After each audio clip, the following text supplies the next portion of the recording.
Good morning guys. So karon nga buntag, adto na pud ta sa ato ang binuhi nga sigbin para mamahog. So kauban ako ang asawa diha nga mawitig video. So nami diri sa asa na mo gitugway ang amuang sigbin. Inhan nga sigbin. Padulong ta dito guys. So duha na kabahog akong gidala guys. Ang isa sa anay, ang isa sa tulo ka baktin. So akong ang asawa dira ang moy ako ang tig video. So naran guys ang amuang sigbin. So shout out dia sa mga followers nako, viewers. So good morning sa inyong tanan. So na guys, ang atuang inahing sigbin. Ako ng bahugan. Medyo gutom na gini siya guys kay siguro basig buntis na ni kay ako man gikan sa pagtakal niya guys.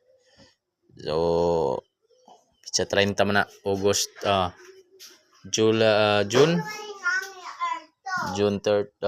30 nako na ipatakalan. So karon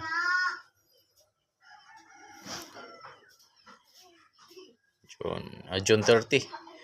So karong July 30 mag isa ni kabulan. Sana good guys. Yan diri guys, ning ambak may galit. So padulong mi ani sa butangan namo sa babaktin diri sa kulungan ni Brad Johnny. Shout out dia sa ako ang Bradex. Salamat sa imong pagbutang diri og baktin sa imong tangkal.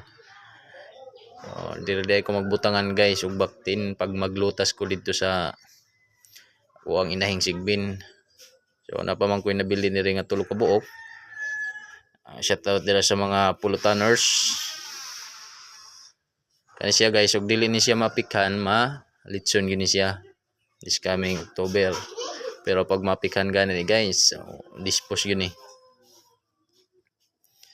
na ako itulo diri Bili na. Siguro by October ani dako-dako na pud ni. Buraho na ni sila guys Panggutom na gini sila. Bag-o pa ni silang lutas guys. So man lang ni nabilin tulo sa 3C. So tulo na lay bilin. So kaya ni sila manghigop og sabaw. So thank you sa mga followers na akong viewers diya. So once again, good morning. So there guys. Bye-bye.